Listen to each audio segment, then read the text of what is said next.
अस्सलाम वालेकुम and welcome to super special. जैसे हम आपको पता है कि क्वारंटीन में है सब प्लेयर्स, बहुत सारे लोग फिजिकल डिस्टेंसिंग कर रहे हैं और खेलों की जो सरगर्मी है पूरी दुनिया में अभी स्टैंड स्टिल पे हैं, मौतल हो चुकी हैं। What is the future hold for all of that, ये पे तो हमने बात करी है, मगर साथ साथ जो एक न्यूज़ आई है दानिश, वो ये है कि जो ICC एंटी करप्शन के जनरल मैनेजर हैं एलेक्स मार्शल, उन्होंने वार्न किया है सब प्लेयर्स को कि जो नॉन करप्टर्स हैं ऑफ द गेम वो इस टाइम का फ़ायदा उठाएंगे, आपसे दोस्ती डेवलप करेंगे, रिलेशनशिप बिल्ड करेंगे, ताकि जब भी खेल रिज्यूम हो कुछ महीनों के बाद तो कुछ डील हो सके या कुछ फिक्सिंग या समथिंग लाइक दैट। तो उन्हें वार्न किया है कि बिल्कुल केयरफुल रहें, अलर्ट रहें और ऐसे किसी प्लेयर से दोस्ती। और ICC की जाने से ये भी सजेशन दी गई है कि सोशल मीडिया पर भी थोड़ी सी डिस्टेंसिंग की जाए as far as players are concerned. But सवाल पैदा ये होता है कि आजकल के दौर में जब फिजिकल डिस्टेंसिंग पर जोर दिया जा रहा है, ज़्यादातर लोग क्वारंटीन में हैं, अपने घरों पर हैं, तो सोशल मीडिया का इस्तेमाल भी ना करें, ऐसा कैसे मुमकिन है? फातिमा, काफ़ी ट्रिकी सिनारी हो जाएगा। ये हम एक्सपर्ट्स की बात करें तो आज हमें ज्वाइन किया हुआ है senior sports journalist Abdul Majid Bhatti ने, हमारे साथ मौजूद हैं टेस्ट क्रिकेटर सिकंदर बाख्त, हमें senior sports journalist Syed Yahya Hussain ने भी ज्वाइन किया हुआ और स्पोर्ट्स जर्नलिस्ट फैज़ान लखानी भी आज हमारे साथ मौजूद हैं। तो मज़ेदार डिस्कशन होने वाला है। फातिमा भट्टी साहब, और क्या क्या कहा गया है आज की जानिब से कि प्लेयर्स को किस तरह आप कह सकते हैं इस तरह फिजिकल डिस्टेंसिंग के साथ साथ सोशल डिस्टेंसिंग भी करें?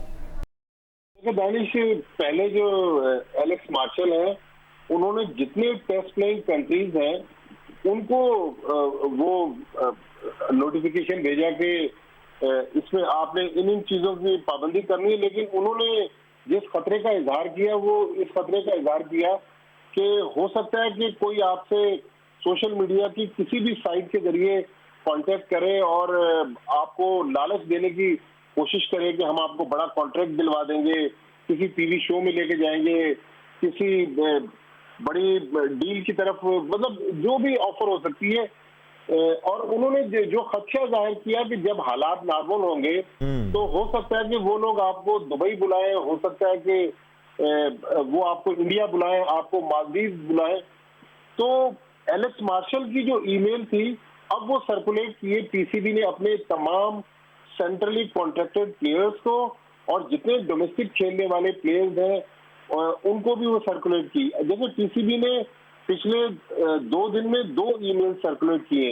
एक तो ये जो एलेक्स मार्शल का जो हैंडआउट था इसको PCB ने आगे फॉरवर्ड किया है, पाकिस्तान क्रिकेट बोर्ड के जितने कोचेज हैं, सपोर्ट स्टाफ हैं, डोमेस्टिक क्रिकेट के कोचेज हैं, सपोर्ट स्टाफ है, उनको भेजा।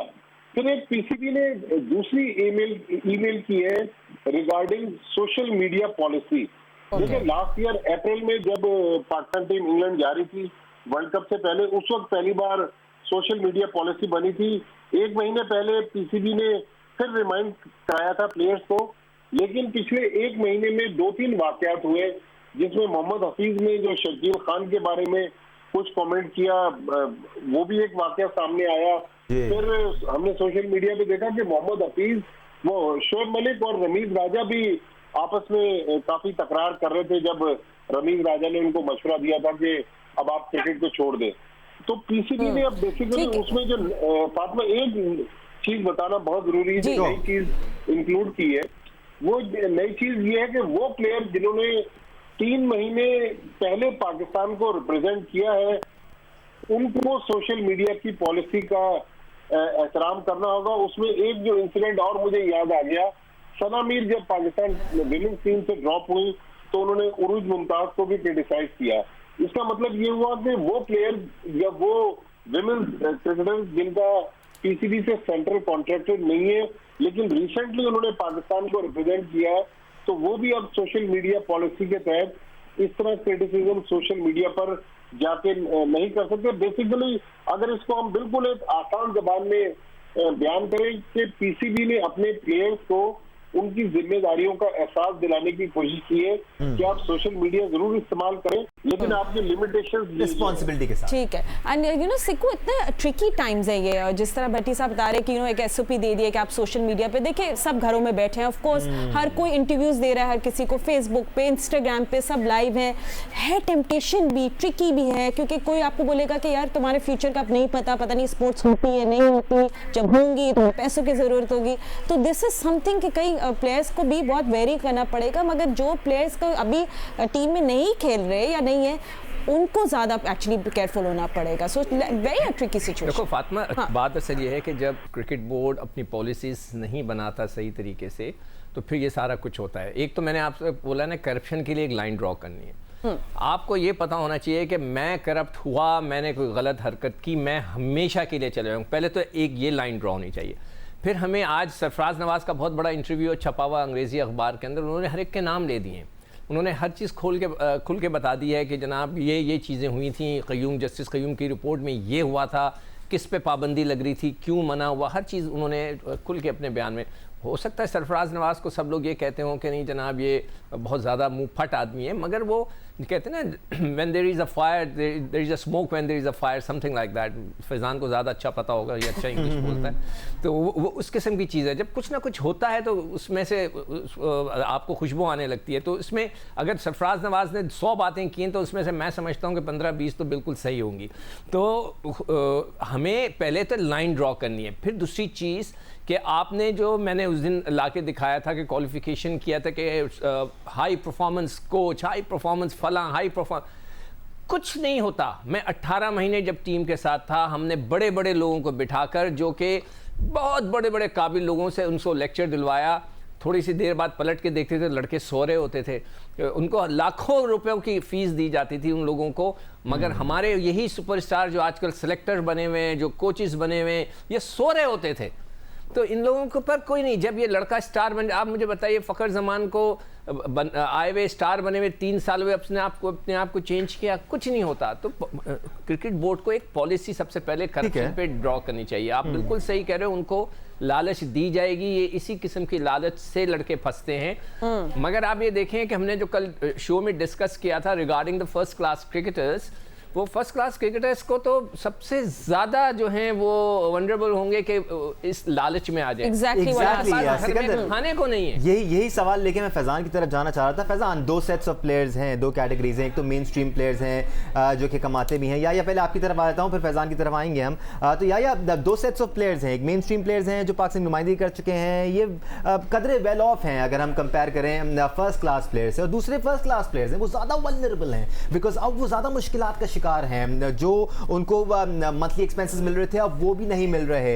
ये टाइम है जब इनकी वीकनेस का फायदा उठाया जा सकता है। तो लाएमल कितना इंपॉर्टेंट होगा या पीसीबी की जानिब से जो लिया जाएगा, सिर्फ ये कह देना कि आप सोशल डिस्टेंसिंग करें, लोगों से बात ना करें, काफ़ी नहीं होगा। उनको फैसिलिटेट भी करना ज़रूरी है ताकि उनको एम्पावर किया जा सके। मोहतरम अनीस शेख साहब और आपके साथ फातिमा शेख साहब, मैंने इसलिए कह दिया ना मोहतरम दानिश अनीस शेख, दानिश मिस कर गए थे। फातिमा सलीम साहिबा, आपके शो के लिए टाइम को आगे ले जाने के लिए, सवालात करने के लिए ये टॉपिक बहुत अच्छा है, लेकिन सिर्फ आई वॉश है और इसके अलावा नथिंग। एक शायर ने बहुत खूब कहा है कि एक नाम क्या लिखा तेरा साहिल की रेत पर, एक नाम क्या लिखा तेरा साहिल की रेत, वाह जी वाह, फिर पूरी उम्र हवा से मेरी दुश्मनी रही। बात दरअसल ये है कि ये एंटी करप्शन यूनिट सिर्फ कहानियां करने के लिए बैठा हुआ है। बात बहुत सीधी सी है। ये जो इंटरनेशनल क्रिकेट काउंसिल का एक पलंदा सामने आया है कि फलां आपके साथ रब्ता करेगा, फलां आपको फलां जगह लेकर जाएगा, तो भाई ये तो मेरा मतलब है जो कि क्रिकेटर खेलता है, जस्टिस क़य्यूम रिपोर्ट उसने पढ़ी है, उसके अलावा बाकी उसने शर्जील खान को देखा है, उसने आमिर को देखा है, उसने सब कुछ उसको पता है। ये दूध पीते बच्चे नहीं है, इनको सब पता है कौन कहाँ हमसे ज्यादा होशियार हैं ये। बात दरअसल ये है कि कोई आपको किसी चीज के लिए इंटरटेन करेगा तो उसके पीछे कोई बैकग्राउंडर ही होगा। जब ये लड़के फर्स्ट क्लास क्रिकेट खेलते हैं, चप्पल इनके पाँव में होती है, इनके पास एक अच्छी शर्ट खरीदने के पैसे नहीं होते, उस वक्त तो उनको कोई हाथ डालता नहीं है। तो साफ और सीधी बात है, इसमें कोई दूसरी राय नहीं है। कोई आप पे पैसा खर्च करेगा तो फिर वो पैसा भी कमाएगा। और जहां तक ये पाकिस्तान क्रिकेट बोर्ड के सोशल मीडिया की बात है, भाई ये भी सिर्फ और सिर्फ जो है ना बेवकूफ़ बनाने की बेहतरीन कोशिश है। बैठे बैठे काले करने थे सफ़े, टाइम पास करना था। सबसे इंपॉर्टेंट सवाल ये, आप कह रहे हैं कि जी कोई ऐसी ट्वीट आप रीट्वीट नहीं करेंगे जिसमें पाकिस्तान क्रिकेट बोर्ड के खिलाफ बात हो, तो भाई वो तो एक आम क्रिकेटर जो है वैसे ही बड़ा समझदार होता है, उसको पता है कौन सी ट्वीट को रीट्वीट करना है, कौन सी को नहीं करना। इवन वो उस बंदे की रीट्वीट नहीं करते ट्वीट जिनको पता है कि यार ये पाकिस्तान क्रिकेट बोर्ड को बहुत ठोकता है। तो आप इनको क्या बता रहे हैं? फिर दूसरी जो सबसे बड़ी बात है, आपने कोई सज़ा रखी? इंटरनेशनल क्रिकेट काउंसिल ने कोई सज़ा रखी? पाकिस्तान क्रिकेट बोर्ड ने ये सोशल मीडिया का SOP रिलीज किया है, कोई सज़ा रखी? भाई जब तक आप सजा नहीं रखेंगे, जब तक आप कोई लाइन नहीं ड्रॉ करेंगे कि आप ये करेंगे तो ये हो जाएगा, उस वक्त तक कुछ नहीं हो सकता। ये जो आपके घूम फिर कर 2-2, 2.5 साल की पाबंदी के बाद खिलाड़ी वापस आ रहे हैं, ये दुकान चलाने वाली बात है। इंटरनेशनल क्रिकेट काउंसिल ने भी अपनी दुकान चलानी है, पाकिस्तान क्रिकेट बोर्ड ने भी अपनी दुकान चलानी है। अब तक तो हम खिलाड़ियों को सुनते थे, अब तक तो हम सुनते थे बुकीज को कि जेल चले गए, अब तो पाकिस्तान क्रिकेट बोर्ड खुद लाइव स्ट्रीमिंग में इन्वॉल्व हो गया। आप बताएं, वो भी बड़ी मासूमियत से कह रहे हैं हमको नहीं पता था, वो तो हमसे जिसने मुआहदा किया उसने जो है वो लाइव स्ट्रीमिंग की चीज भेज दी। ओ भाई जो एसओपी बना रहा है वो इतना मासूम बना हुआ है, और खबर अखबार में आई और उसके बाद आप कह रहे हैं कि जी हमने रोक लिया। सर मैं तो एक सवाल कर रहा हूं, आप ये बता दीजिए कि आपने कब स्टॉप किया और कब आपको पहली बार पता चला।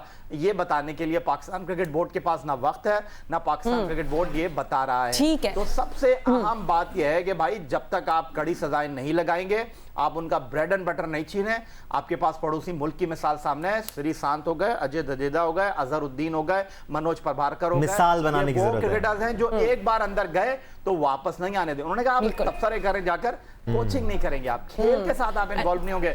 हमारे पास जितने गए हैं, जितने इन्वॉल्व हुए, आज कोच बने, बताऊं आपको मैं कौन कहां कोच बना हुआ है, कौन सी क्रिकेट कमेटी में। चले बहुत टाइम होगा मैं आगे बताने के लिए, but yeah I have to agree 100% with you. और फैजान बिल्कुल यही बात है। एक तो टैब्स देखिए, एसओपी तो आपने दे दिया, अब आप टैब्स रखेंगे कि कौन किससे क्या बात करते हैं, मगर सबसे बड़ी बात जो याया ने कही कि सजा ही नहीं है। You know you can get away with है भी फैजान, तो मिसाल कायम नहीं हो रही है, माफ हो जाते हैं, वापस आ जाते हैं, सारे गुनाह माफ हो जाते हैं। एक चीज तो तय है कि जो प्लेयर करप्ट एक्टिविटी में एक बार हो गया उसको क्रिकेट के दरवाजे उस पे बंद कर दिए। मतलब ना वो कोचिंग रोल में आए, ना प्लेयर रोल में आए, ना एडमिनिस्ट्रेटिव रोल में आए। इस हवाले से देखिए एक चीज बहुत अहम है, अगर दूसरे मुल्कों में इसको बाकायदा क्रिमिनलाइज किया गया है, जरूरी है कि पाकिस्तान में भी फिक्सिंग को क्रिमिनलाइज किया जाए। इससे आपको जेल की सजाएं देने का भी मौका मिल सकता है। आपको क्या लगता है कि जो कुछ 2010 में हुआ वो पाकिस्तान में होता तो क्या जेल की सजाएं होती? कभी नहीं। जरूरत इस बात की है कि यहाँ पर क्रिमिनलाइज किया जाए और बाकायदा ऐसे कवानीन बनाए जाए कि स्पोर्ट्स में करप्शन करने वालों को प्रॉपर सजाएं हो, पाकिस्तान की ताज़ीरात के तहत सजाएं हो, उसके बाद ही मिसाली सजाएं देने के आप उस स्टेज में आएंगे। आप अगर अभी 5 साल की सजा देते हैं, 5 साल बाद उसमें से आधी सजा सस्पेंडेड होती है, आप फिर 2.5 साल बाद वापस आ जाते हैं, 10 साल की सजा होती है, आधी सजा सस्पेंडेड होती है, फिर आप वापस आ जाते हैं। तो जब तक प्लेयर्स वापस आते रहेंगे, अगला सोचेगा चलो ठीक है एक झटके में 4-6 करोड़ कमा ले और फिर आगे वापस आ जाएंगे माफी मांग के। और सेकंड चीज, जो प्लेयर्स करप्ट होते हैं ना, प्लेयर्स असल जो वल्नरेबिलिटी होती है प्लेयर्स की वो होती है जब बिल्कुल इनका कैरियर स्टार्ट हो रहा होता है जी। इतने लोकल टूर्नामेंट्स होते हैं, इतने रमजान के टूर्नामेंट्स होते रहते हैं, इतने सारी चीजें होती है। कभी किसी ने ये सोचने की कोशिश की कि जो रमजान के लोकल टूर्नामेंट्स में टीम डाल रहा है उसका बैकग्राउंड क्या है? वो जो प्लेयर्स को लेके सारे रास्ते घूम रहा है, प्लेयर्स पे खर्चे कर रहा है या तोहफे तारीफ दे रहा है, उसका बैकग्राउंड क्या है? वो आगे जाके क्यों प्लेयर्स को फायदा नहीं लेता? तो जो अब ये चीज भी जरूरी होगी है कि आइंदा जो इस तरह के लोकल टूर्नामेंट्स होते हैं उसमें जो प्राइवेट टीम्स डलती है उनकी ओनरशिप का भी जरा बैकग्राउंड चेक किया जाए तो पता चले कि कहाँ आगे मुस्तकबिल की क्या प्लानिंग की जा रही है। ठीक है, of course and you know I do want to find out कि जो एहसान मानी ने भी बोला था कि I am in talks with the government कि जो मैच फिक्सिंग है उसको क्रिमिनल ऑफेंस किया जाए, तो उस पर क्या अपडेट है ये भी आप लोगों से पूछेंगे, but will just take a quick break और ब्रेक के बाद आपको दोबारा मिलेंगे। Stay with us.